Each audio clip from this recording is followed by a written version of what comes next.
The massive space station hung in the void between star systems like a giant metal flower. Its name was Nexus Prime, and it served as the meeting place for the most powerful beings in the galaxy. Today, the main council chamber buzzed with nervous energy as representatives from dozens of worlds gathered for an emergency session. Ambassador Zektar of the Velthran Empire stood at the center of the circular chamber. His tall, blue-skinned frame cast long shadows under the artificial lights. Around him, creatures of all shapes and sizes filled the floating seats that ringed the room. Some breathed oxygen like him, others wore environmental suits that hissed and clicked with each breath. "Fellow council members," Zektar began, his voice carrying clearly through the chamber's translation systems. "We are here to discuss the Earth situation. For over 60 of their years, we have watched this small world. We have observed their wars, their technology, their expansion into their local space. Yet none of us have made contact." A ripple of unease passed through the gathered aliens. Morden the Keth, whose insect-like features twitched nervously, spoke up. "The humans remain unaware of our presence. They believe they are alone in the galaxy. This gives us time to study them." "Study them for what purpose?" asked Thalorian Vexahan, her crystalline body refracting the chamber's light into rainbow patterns. "They are primitive. Their fastest ships barely reach neighboring planets. Their weapons are chemical-based. Any one of our fleets could conquer them in days. Then why hasn't anyone tried?" Zektar asked quietly. The question hung in the air like a toxic cloud. The assembled beings shifted uncomfortably in their seats. Several looked away. Others pretended to study their data tablets. "Perhaps," offered Kellyan War Chief Brutok, his massive form barely fitting in his reinforced chair, "they are beneath our notice. Why conquer a world that offers nothing of value?" "Earth has abundant water, rare minerals, and fertile soil," Zektar countered. "Three things that start wars across the galaxy. The Kellians alone have fought 17 conflicts over worlds. With fewer resources, Brutok's four arms crossed defensively. Those were different circumstances. Were they? Zektar pulled up a holographic display showing Earth's solar system. Earth sits at the intersection of three major trade routes. It would make an ideal military base for any empire wanting to expand into this sector, yet it remains untouched. Meanwhile, on the far side of the galaxy, Captain Jake Martinez sat in his office aboard the Earth Defense Force station orbiting Luna. The 40-year-old officer had served in the EDF for 20 years, rising through the ranks during humanity's expansion to Mars and the outer planets. His weathered face bore the scars of the asteroid mining wars, but his eyes remained sharp and alert. A soft chime indicated an incoming message. Jake expected another routine report about supply shipments or patrol schedules. Instead, his communications. Officer Lieutenant Amy Foster appeared on his screen looking puzzled. "Captain, we're receiving a transmission from deep space. It's not from any of our ships or stations." Jake leaned forward. "Asteroid miners? Maybe someone's equipment is drifting." "No, sir. This is a direct communication beam aimed at Earth. And Captain, it's using mathematical sequences that suggest intelligence. Someone's trying to talk to us." Jake felt his stomach tighten. For decades, humanity had searched for signs of alien life. Radio telescopes swept the skies constantly, looking for any hint that Earth wasn't alone. Now it seemed they had found them. Or rather, the aliens had found humanity. "Transfer it to my personal channel," Jake ordered. "And Amy, keep this quiet for now. Alert only the senior staff." The message was simple but unmistakable. Mathematical. Progressions, prime numbers, and basic physics constants. Universal concepts that any spacefaring civilization would understand. At the end came coordinates and a time signature. Someone wanted to meet. On Mars, Dr. Peter Hayes was having his own strange encounter with the unknown. The xenobiologist. had spent his career studying the possibility of alien life, but he had never expected to find evidence of it in his own backyard. "These readings don't make sense," he muttered, staring at his computer screen. Peter was a quiet man in his 50s, more comfortable with microscopes than people. His lab at the Mars Research Colony was filled with samples from across the solar system, but none had ever shown signs of artificial alteration, until now. The samples came from various asteroids and moons, collected by automated probes over the past 5 years. Peter had been analyzing them for signs of ancient microbial life when he noticed something odd. Several samples showed trace elements that didn't belong. The isotope ratios were wrong, as if someone had been mining these locations with technology far beyond human capability. "Computer, cross-reference these samples with all known mining operations," Peter commanded. "No matches found," the AI responded. "These extraction patterns are not consistent with any human mining techniques." Peter felt a chill run down his spine. Someone else had been mining the solar system. Someone with technology that left barely any trace. Someone who had been operating right under humanity's nose for years. Back at Nexus Prime, the council meeting was growing more heated. Representative after representative stood to speak, but none could give a satisfactory answer to Zekar's question. Why hadn't anyone conquered Earth? The Zephyrians conquered the Altair system for its water resources. Zektar continued relentlessly. The hegemony absorbed 6 worlds just for their agricultural potential.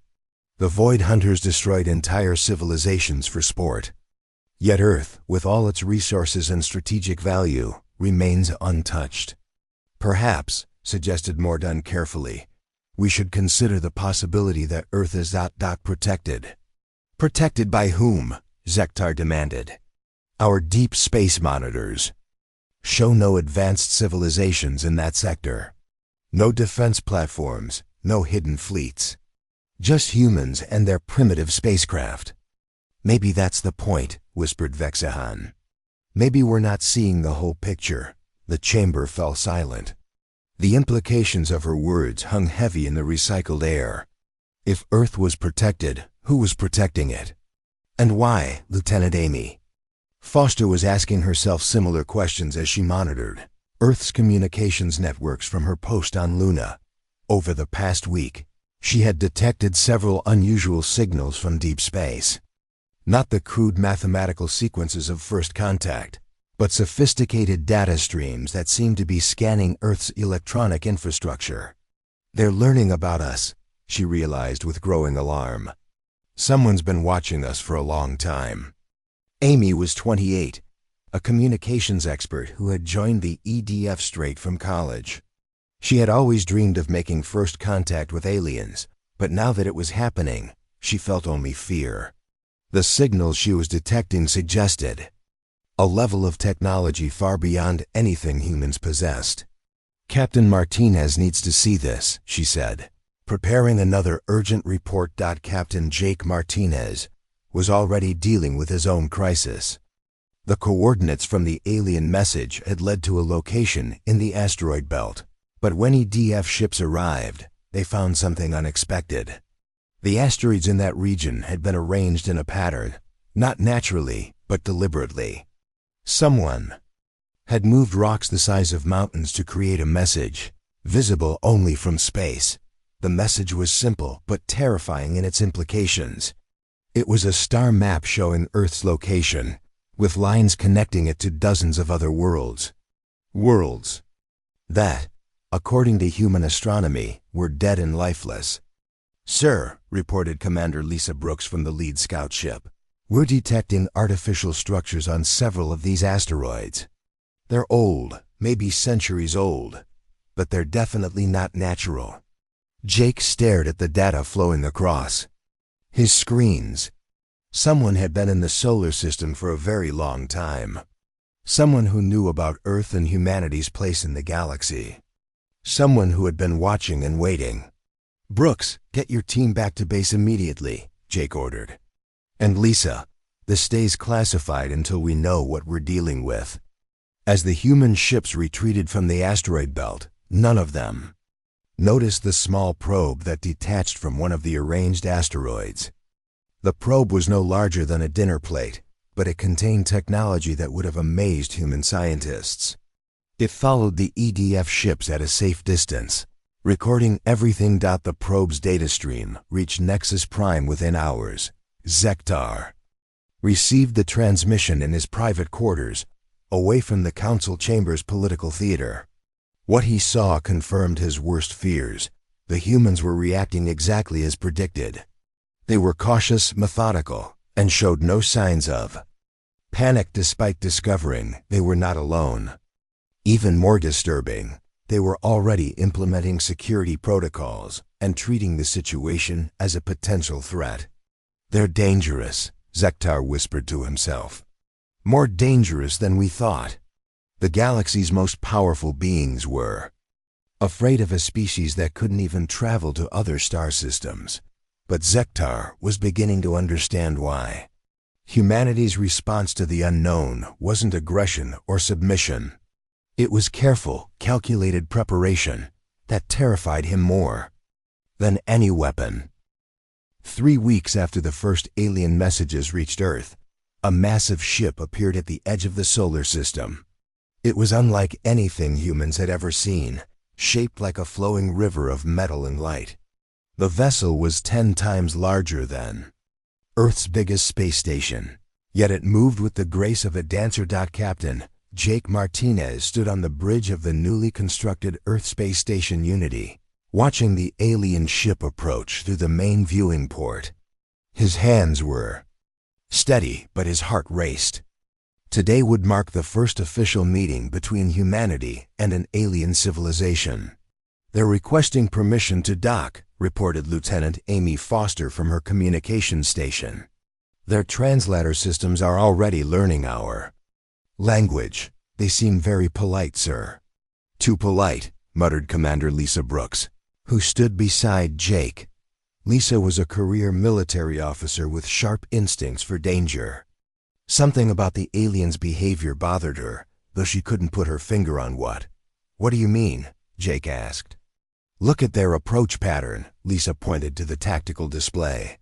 "They're coming in slow, broadcasting their intentions every few minutes, asking permission for everything. When was the last time you saw a military vessel act like that?" Jake considered her words.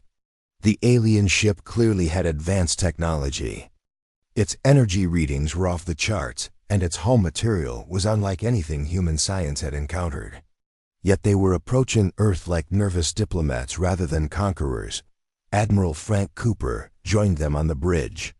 Frank was a veteran of the Outer Colony Wars, a man who had seen his share of conflict.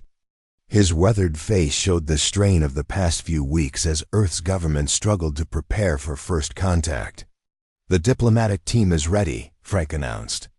"We've got our best people standing by. Dr. Kate Phillips will handle cultural aspects, and Colonel Rick Barnes will observe their security arrangements." The alien ship docked with Unity Station with surprising gentleness. The connection was so smooth that Jake barely felt it through the station's hull. Whatever technology they used, it was far more advanced than human docking systems. The airlock cycled, and humanity held its breath. Ambassador Zektar stepped through first, followed by 2 other aliens. The Velthran was tall and elegant, his blue skin gleaming under the station's lights. Behind him came Morden the Keth, whose insect-like features clicked nervously, and Thylorian Vexahan, her crystalline body refracting light into beautiful patterns. "Greetings, people of Earth," Zektar said, his voice carrying a slight accent through the translation device he wore. "We come in peace and friendship, seeking understanding between our peoples." Dr. Kate Phillips stepped forward to greet them. Kate was a cultural anthropologist who had spent years studying human societies. Now she faced the challenge of understanding completely alien cultures. She was nervous but excited about the possibilities. "Welcome to Earth Space Station Unity," Kate said warmly. "We're honored by your visit. Please, let us show you to the conference room." As they walked through the station's corridors, Kate noticed something odd about their visitors. The aliens kept looking around, not with curiosity, but with what seemed like evaluation. They were studying the station's layout, noting the location of security cameras and escape routes. "Your station is well designed," Zektar commented. "Very efficient use of space. Your engineers show considerable skill." "Thank you," Kate replied. "Though I'm sure it seems primitive compared to your technology." "Not primitive," Mordun interjected. "Quickly, different. Your approach to engineering is quite practical." Kate caught the hesitation in his voice. There was something the aliens weren't saying, some knowledge they were keeping to themselves. The conference room was Earth's best attempt at neutral diplomacy. The walls displayed images of Earth's diverse landscapes and cultures, while a large table provided seating for both human and alien delegates. The humans had tried to create an atmosphere of openness and trust. The aliens seemed impressed, but also strangely relieved. Zektar examined the peaceful images on the walls with what looked like surprise. "These are beautiful representations of your world," he said. "Your planet appears very diverse. Many different climates and regions." "Yes, Earth has great variety," Admiral Cooper replied. "We've learned to live in many different environments. From deserts to ice caps, from mountains to ocean depths." "Remarkable adaptability," Vexahan noted, her crystalline features shifting colors slightly. "Your species has spread across your entire world, despite the challenges." "We're good at overcoming obstacles," Jake said with pride. "Humans have always been explorers and problem solvers." The aliens exchanged glances. Kate noticed the look that passed between them. It wasn't the expression of beings impressed by human achievement. It was something closer to confirmation of a suspicion. Colonel Rick Barnes had been observing quietly from his position near the wall. Rick was Earth's top intelligence officer, a man trained to read people and situations. The aliens' behavior was setting off alarm bells in his mind. "May I ask," Rick said casually, "how long your people have known about Earth?" The question caused an immediate reaction. Morden's insect features twitched nervously. Vexan's crystalline body shifted to darker colors. Zektar remained composed, but Kate could see tension in his shoulders. "We have been aware of your world for some time," Zektar admitted carefully. "Your radio transmissions have reached many parts of the galaxy. We have been observing from a distance."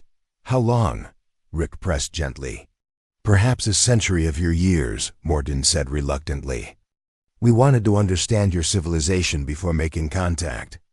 A century. The humans absorbed this information with growing unease. The aliens had been watching Earth since before the World Wars, through humanity's most violent and chaotic period. They had seen everything. "That must have given you quite an education about humanity," Lisa said dryly. "Indeed," Zektar agreed. "Your species has shown remarkable restraint in recent decades." Kate frowned. "Restraint?"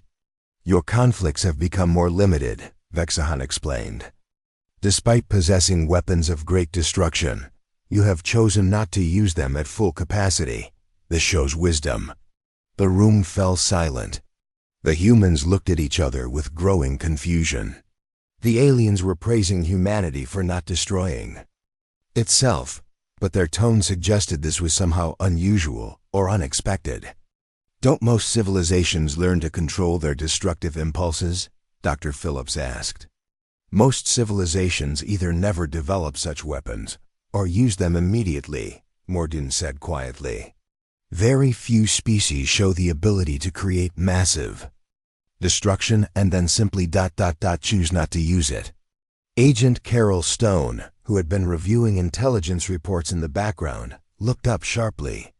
Carol worked for Earth's Deep Space Monitoring Program, analyzing signals and data from across the solar system. She had been noticing patterns in alien communications that troubled her. "Excuse me," Carol interrupted. "Are you saying that most species either can't build nuclear weapons or they destroy themselves with them immediately. That is generally the case, Zektar confirmed. Your species appears to be unusual in this regard. How unusual? Jake asked, though he wasn't sure he wanted to know the answer. The aliens exchanged another look. This time, Kate was certain she saw fear in their expressions. In our records, Vexahan said slowly, we know of only 3 other species that developed weapons of mass destruction and survived their own technology for more than 50 years. What happened to them? Lisa asked. They became the dominant powers in their respective sectors of the galaxy, Zektar replied. Other civilizations learned to give them space. The implications hit the humans like a physical blow. They weren't being contacted because they were interesting primitives. They were being contacted because the galaxy was afraid of them. Dr. Phillips struggled to process this information. But we're not aggressive. We haven't attacked anyone. We haven't even left our own solar system in any significant way. That, Mordin said softly, is what makes you dangerous. Most aggressive species expand rapidly and burn themselves out. They attack everything in sight until something stronger destroys them. But you you expand slowly, carefully. You build strength. And wait for what? Frank demanded. That, Zektar said, is what everyone wants to know. The meeting continued for several more hours, but the tone had changed completely. The aliens were no longer just diplomatic visitors. They were scouts sent to evaluate a potential threat. Every question they asked seemed designed to probe human intentions and capabilities. When the formal session ended, Kate found herself walking with Zektar toward the observation deck. Through the transparent walls, Earth hung in space like a fire. Blue marble, beautiful and peaceful. Your world is lovely, Zektar said. It radiates calm and serenity. It's home, Kate replied simply. Yes, Zektar agreed. And you protect it well. Perhaps too well. Kate turned to face him. What do you mean? Zektar was quiet for a long moment, studying Earth's image. Your species has been observed for a century. We have seen your wars, your weapons, your expansion. We have watched you develop the means to destroy worlds, then simply store those weapons away. We have seen you spread to other planets not as conquerors, but as settlers who bring their home with them wherever they go. Isn't that good? 2 days after the first diplomatic meeting, Colonel Rick Barnes sat in a secure office deep within Unity Station, staring at classified reports that made his blood run cold. The information had come from intercepted alien communications, decoded by Earth's best cryptographers working around the clock. Rick was a man who had seen war up close. He had fought in 3 different conflicts across the outer colonies, but nothing had prepared him for what he was reading now. The documents painted a picture of humanity that was both fascinating and terrifying. Computer, display file classification. Omega 7, Rick commanded. The holographic screen flickered to life, showing a detailed analysis of alien surveillance data. For over 100 years, various alien civilizations have been watching Earth through long-range sensors and hidden observation posts. They had witnessed every major human conflict, from the world wars through the recent asteroid mining wars. But it wasn't just the wars they had recorded. The aliens had documented human weapons development, population growth patterns, industrial expansion, and most disturbing of all, human behavior during crisis situations. A soft knock at his door interrupted Rick's thoughts. "Come in," he called. "Agent." Carol Stone entered, carrying another stack of decoded transmissions. Carol looked exhausted. She had been working non-stop since the first alien contact, trying to piece together the truth from fragments of intercepted communications. "Colonel, you need to see these latest intercepts," Carol said, setting the files on his desk. There. Communications between the Galactic Council and various military commands across the galaxy. "They're not just watching us, sir. They're actively warning each other about us." Rick picked up the top file and began reading. The translation was rough, but the meaning was clear. The document was a military assessment of human capabilities, written by someone called Fleet Admiral Korthak of the Hegemony Forces. The report described humans as a species of unprecedented tactical patience. It detailed how humanity had developed nuclear weapons in the 1940s, but had only used them twice, and then never again despite numerous conflicts over the following decades. The alien analysis found this behavior highly unusual and potentially indicative of superior strategic thinking. "They think we're playing some kind of long-term game," Rick muttered. "It gets worse, sir," Carol said, pointing to another section of the report. "Look at this analysis of our space expansion." Rick read the highlighted passage. The aliens had noted that human expansion into space was methodical and well-planned.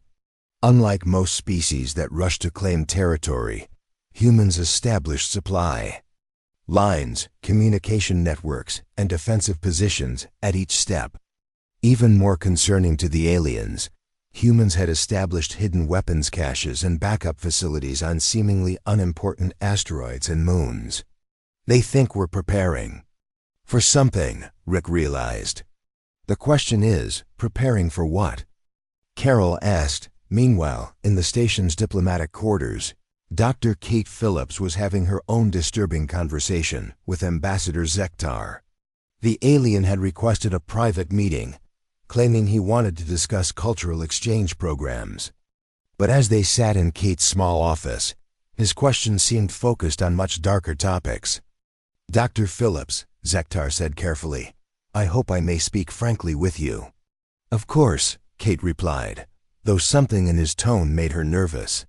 "Your species has a remarkable history of warfare," Zektar continued. "We have studied your conflicts with great interest.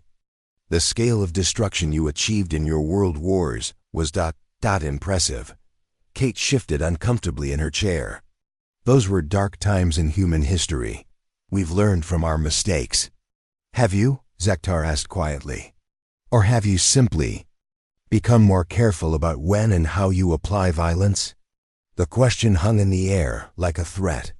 Kate studied the alien's face, trying to read his expression. What she saw there was not curiosity, but genuine fear. "What are you really asking me?" Kate said. Zektar was quiet for a long moment. Then, almost reluctantly, he began to speak. "Most species in the galaxy follow predictable patterns. They develop technology, expand their territory, encounter resistance, and either overcome it through superior force or are destroyed by something stronger. The process is usually quick and violent." "That sounds terrible," Kate said. "It is natural," Zektar replied. "But humans are different. You develop weapons far beyond what you need for immediate survival. You create elaborate plans that span decades or centuries. You expand slowly, but every expansion is permanent. You never give up territory once you have claimed it." Kate frowned. "Most of that sounds like common sense to me." "Common sense," Zektar repeated slowly. "Yes, perhaps that is what makes you so dangerous." Across the station, Captain Jake Martinez was dealing with his own crisis. Lieutenant Amy Foster had detected unusual activity in the outer solar system. Ships were arriving daily now, not just from the Galactic Council, but from military forces across the galaxy. "Captain, we now have 17 different alien fleets positioned around our solar system," Amy reported. "They're maintaining distance, but they're definitely monitoring us." Jake studied the tactical display showing the positions of alien vessels. They formed a rough sphere around the solar system, with Earth at the center. It looked less like a diplomatic mission and more like a blockade. "Any hostile movements?" Jake asked. "No, sir, but they're all heavily armed. Our sensors can't penetrate their shields completely, but what we can see suggests weapons technology far beyond anything we have." Commander Lisa Brooks joined them at the tactical station. Lisa had been analyzing the alien ship configurations, trying to understand their intentions. "Captain, I think they're afraid of us," Lisa said bluntly. Afraid? Jake couldn't hide his disbelief.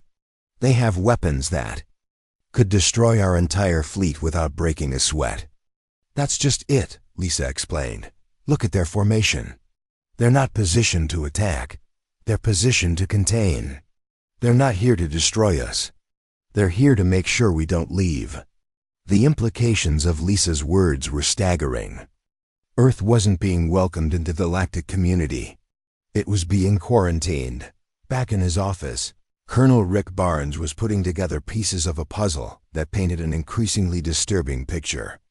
Agent Carol Stone had brought him more intercepted communications, these from alien intelligence services. Colonel, this one is from something called the Observation Corps, Carol said, handing him a data pad. They've been maintaining hidden monitoring stations in our solar system for decades. Rick read the report with growing alarm. The aliens had been watching human military exercises, studying battle tactics, and analyzing human responses to various scenarios. They had even observed classified weapons tests from their hidden positions. They know everything about our capabilities, Rick said grimly. Sir, there's something else, Carol continued. We found references to something they call the human problem. It seems to be a standing agenda item at their military planning sessions. Rick felt his stomach drop. Show me. The document Carol produced was a strategic assessment written by the combined military intelligence services of 12 alien civilizations. It described humanity as the most significant potential threat to galactic stability in over 10,000 years. The report went into detail about what made humans so dangerous. Unlike other aggressive species, humans didn't attack randomly or emotionally. They planned carefully, prepared thoroughly, and only acted when they were certain of victory. Even more troubling, humans seemed capable of extreme violence while maintaining the appearance of peaceful civilization. The aliens had studied human history and found patterns that terrified them. Humans would often allow enemies to believe they were winning, only to reveal hidden preparations that turned certain defeat into crushing victory. The report cited examples from various human wars where seemingly desperate situations had been reversed through careful planning and superior logistics. They think we're apex predators, Rick realized. They think we're just waiting for the right moment to strike. Agent Carol Stone nodded grimly. And sir, based on their communications, they're not entirely wrong to be worried. What do you mean? Carol pulled up another file on her datapad. I've been analyzing our own military preparations since first contact. Without any official orders, our forces have automatically begun defensive positioning. Supply caches are being restocked. Communication networks are being hardened, and reserve forces are being quietly activated. Rick stared at the data. It was true. Even without explicit instructions, human military forces were preparing for potential conflict. It was instinctive, automatic, and apparently exactly what the aliens expected them to do. We're proving their point just by being ourselves, Rick said quietly. Meanwhile, Dr. Kate Phillips was having her most disturbing conversation yet with Ambassador Ziktar. The alien had finally decided to be completely honest about why the Galactic Council had made contact with Earth. Dr. Phillips, I will speak plainly, Ziktar said. Your species terrifies us. Kate was shocked by his directness. But why? We've never attacked anyone outside our solar system. We've never even met another alien species before now. That is precisely why you terrify us, Ziktar replied. Most dangerous species reveal themselves early. Commander Lisa Brooks found herself in the strangest conversation of her military career. She sat across from Thylorian historian Vexahan in one of Unity Station's smaller meeting rooms, listening to stories that changed everything she thought. She knew about the galaxy. Your species puzzles us greatly, Vexahan said, her crystalline body shifting through different colors as she spoke. Most civilizations follow predictable paths. We have seen this pattern repeat across thousands of Worlds over millions of years. Lisa leaned forward, genuinely curious despite her growing unease. What kind of patterns? Aggressive species expand rapidly, Vexahan explained. They conquer everything they can reach until they encounter something stronger that destroys them. It usually takes only a few hundred of their years. The Korthani Empire, for example, conquered 47 worlds in 50 years before the hegemony crushed them completely. What about peaceful species? Lisa asked. Peaceful species rarely develop advanced technology quickly enough to survive. Contact with aggressive neighbors, Vexahan replied sadly. The gentle ones of Altair created beautiful art and philosophy for 3,000 years. They were extinct within 6 months of first contact with the Void Hunters. Lisa felt a chill. So most species are either wiped out quickly or become conquerors themselves. Precisely. This is why humans are so unusual. Vexahan's crystal. Features darkened to deep purple. You have the technology and military capability of a major galactic power, but you expand like a peaceful species. You have the patience of an ancient civilization, but the adaptability of a young one. You are unlike anything we have encountered before. Meanwhile, Lieutenant General Sam Porter was receiving briefings that made him question everything about Earth's place in the universe. Sam was Earth's top military strategist, a man who had planned defensive scenarios for every possible threat. But the threat assessments he was reading now came from alien military commands, and they painted a picture of humanity that was both flattering and terrifying. General, this report comes from Fleet Admiral Korthuk of the Hegemony, reported. Colonel Rick Barnes, handing over a translated document. It's their official military assessment of human capabilities. Sam read the document with growing amazement. The aliens had analyzed every aspect of human military doctrine, from individual soldier training to global strategic planning. Their conclusions were disturbing. According to the report, humans were the most efficient killers in known space. The aliens had studied human wars and found that humans consistently achieved victory through superior planning, logistics, and adaptability. Unlike other species that relied on superior technology or overwhelming numbers, humans won through thinking. They're afraid of our brains, Sam realized. Not our weapons, not our technology, but the way we think. It gets worse, sir, Rick continued. Look at their analysis of our expansion patterns. The next section of the report detailed how humans colonize space. Unlike other species that rush to claim territory, humans built infrastructure first. Every human colony was connected to supply lines, communication networks, and defensive positions. Human expansion was slow but permanent. Most troubling to the aliens, humans had established what they called strategic depth throughout the solar system. Every major asteroid, moon, and space station could potentially serve as a military base.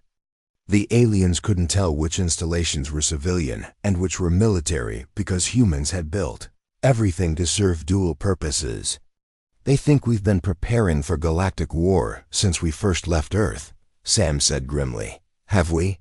Rick asked quietly. Sam considered the question. In a way, they had been preparing. Not for war specifically, but for survival. Humans built redundancy into everything, established fallback positions, and always planned for the worst-case scenario. To alien observers, this looked like military preparation. Dr. Kate Phillips was learning similar lessons from her conversations with different alien species. She had been granted access to the Galactic Council's historical archives, and what she found there changed her understanding of the universe completely. Dr. Phillips, said Morden the Keth during one of their sessions, I wish to show you something that may help you understand our perspective. The insect-like alien activated a holographic display showing a star map of the galaxy. Thousands of worlds were marked with different colors and symbols. Red marks indicate dead civilizations, Morden explained. Yellow shows species that destroyed, Themselves, green represents current galactic powers. Kate stared at the display in shock. The red markers vastly outnumbered all others. Entire sectors of space were marked with the crimson symbols of extinction. So many, Kate whispered. This is the reality of galactic civilization, Morton continued. Most species either lack the aggression to expand beyond their home worlds, or they possess too much aggression and destroy themselves or are destroyed by others. The few that survive become the major powers you see in green. Kate counted the green markers.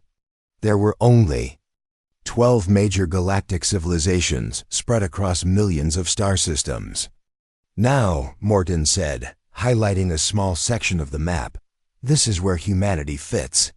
Kate saw Earth's location, surrounded by a zone marked in white. The white zone extended for dozens of light years in all directions. What does white mean? Kate asked, though she suspected she didn't want to know the answer.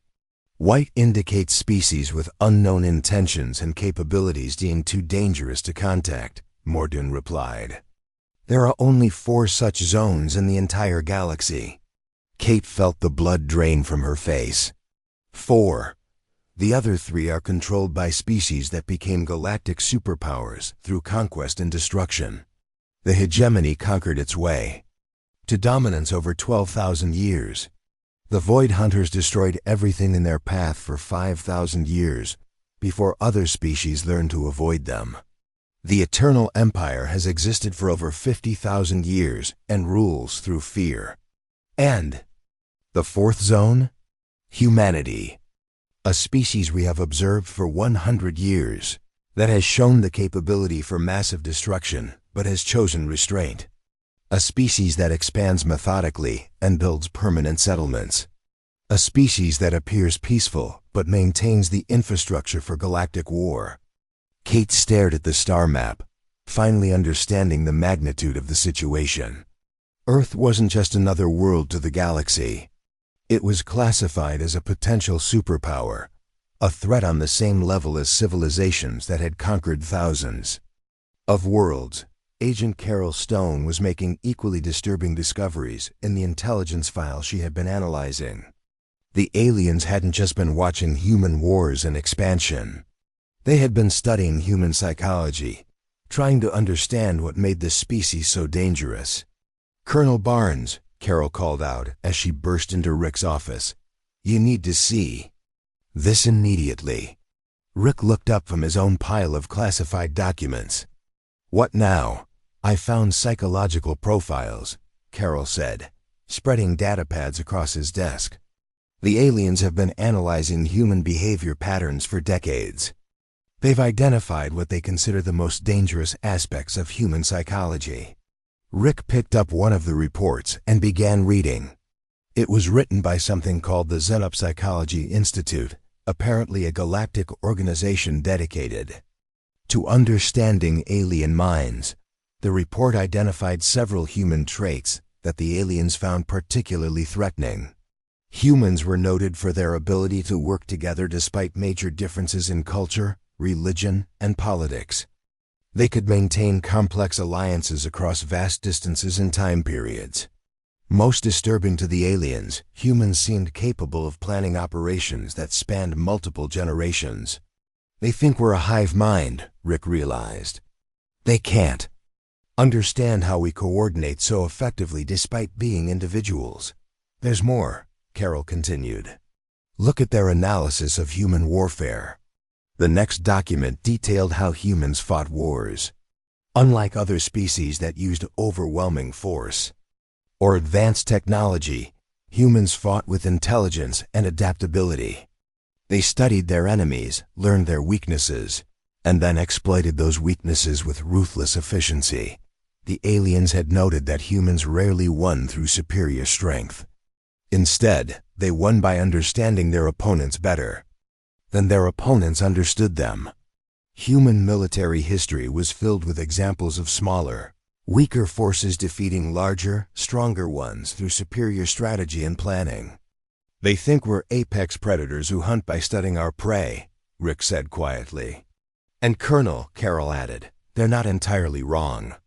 Back in the diplomatic quarters, Ambassador Zektar was finally ready to share the full truth with Captain Jake Martinez.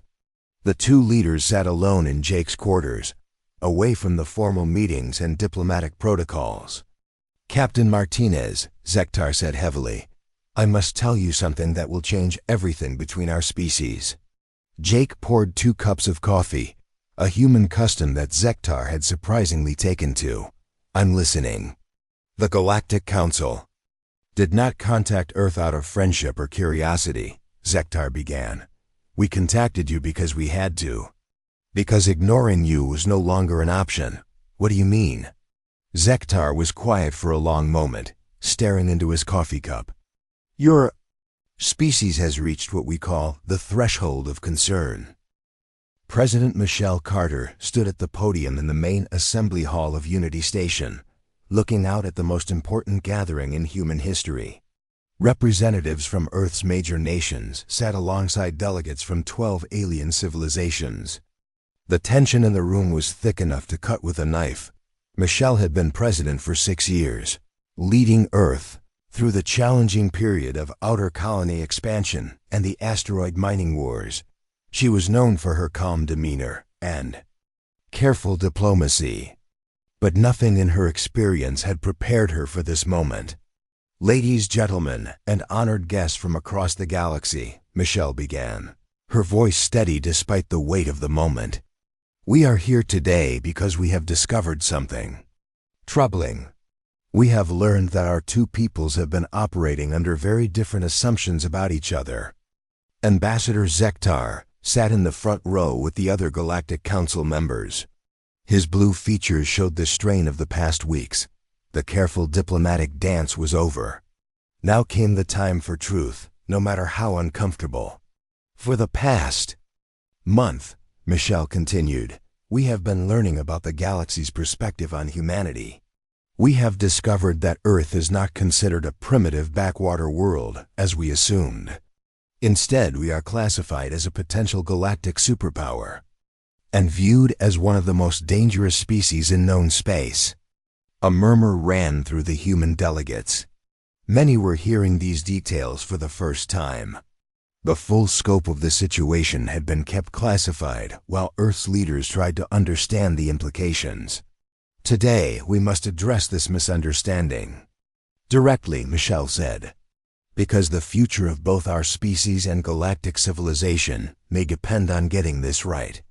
Captain Jake Martinez sat with the military delegation, watching the faces of both humans and aliens as the president spoke. Over the past weeks, Jake had been assigned to lead the first joint human-alien exploration mission. The mission was supposed to be a symbol of cooperation, but Jake now understood. It was really a test. The aliens wanted to see how humans behaved when they thought no one was watching. They wanted to observe human decision-making, leadership styles, and reactions to stress. Most importantly, they wanted to see if humans showed signs of the aggressive expansion that characterized other galactic superpowers. Captain Martinez, the president called, would you please share your recent experiences with our guests? Jake stood and moved to the podium. He had rehearsed this speech dozens of times, but his mouth still felt dry as he began to speak. 3 weeks ago, I was assigned to lead a joint exploration mission to the Kepler 442 system, Jake said. Our team included both human and alien personnel. We were tasked with surveying potentially habitable worlds and establishing communication relays. Jake paused, remembering the mission that had changed everything. What I didn't know at the time was that this mission was being monitored by intelligence services from multiple alien civilizations. Every decision we made, every protocol we followed, every conversation we had was being analyzed for signs of human intentions. In the audience, Dr. Kate Phillips nodded grimly. She had been part of that mission, serving as the cultural liaison. Only afterward had she learned that their alien teammates had been reporting on human behavior patterns throughout the journey. During the mission, Jake continued, we discovered evidence of an abandoned alien colony on one of the planets. The Settlement had been destroyed centuries ago, but valuable technology and resources remained. Our alien teammates watched carefully to see what we would do. The room was completely silent now. Everyone understood that this was a critical moment in the story. We established a perimeter around the site, documented everything we found, and sent detailed reports back to both human and alien authorities. Jake said, "We did not claim the technology for Earth. We did not establish a human colony on the site. We treated it as an archaeological discovery that belonged to the galactic community." Ambassador Zektar's expression shifted slightly.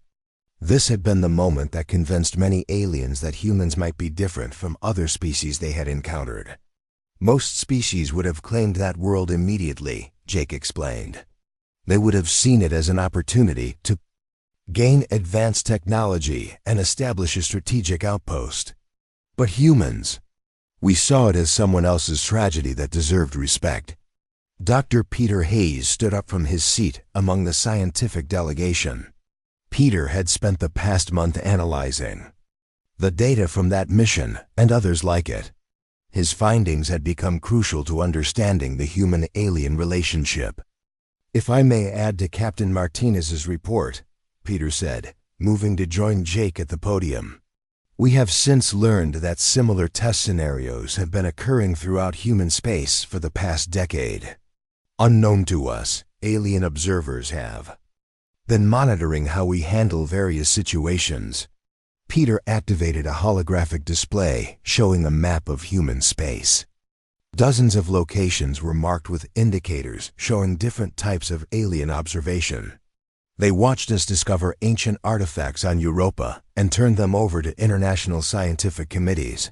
Peter continued, "They observed our response to resource conflicts in the asteroid belt, noting that we established arbitration protocols rather than claiming everything by force.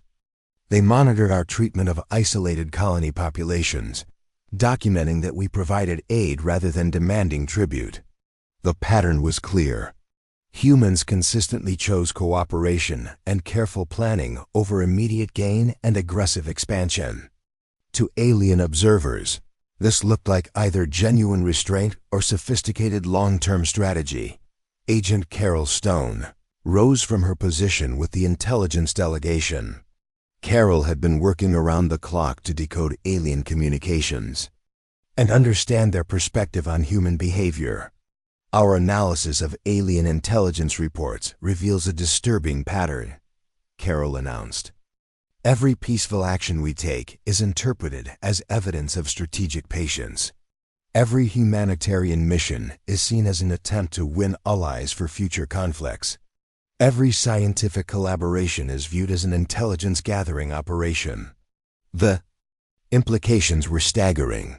Humanity's greatest virtues were being interpreted as signs of dangerous cunning. Commander Lisa Brooks stood next, representing the military analysis team. "The aliens have been studying our military doctrines and finding patterns that concern them. They note that humans prefer defensive strategies, prepare for multiple contingencies, and avoid unnecessary casualties. To them, this suggests a species that fights only when certain of victory. Which brings us to the central problem, President," Carter said, retaking the podium. "The galaxy has convinced itself that humanity is playing a long game. They believe we are slowly building strength while waiting for the perfect moment to reveal our true intentions." Morton the Keth rose from his seat among the alien delegates.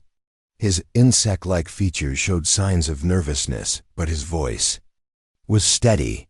"President Carter, if I may speak for the Council," Morton said, "we have observed your species for over a century. In that time, you have demonstrated capabilities that mark you as a potential galactic superpower. But unlike other such species, you have shown no signs of aggressive expansion or conquest." "Because we have no intention of conquest," Michelle replied firmly. "Perhaps," Morton agreed. "But you must understand our perspective. The three other species classified at your threat level all began as seemingly peaceful civilizations. The Hegemony presented itself as a defensive alliance for over 2,000 years, before beginning its conquest campaigns. The Eternal Empire claimed to be a peaceful trading confederation, before revealing its true nature.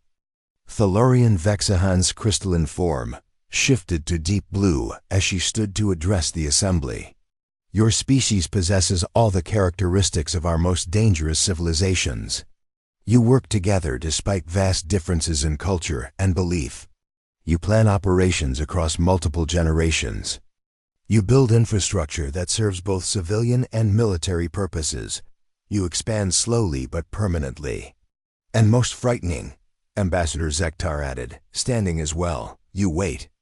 You show patience that suggests either wisdom or predatory instinct. We cannot tell which. The room fell silent as both species confronted the fundamental problem.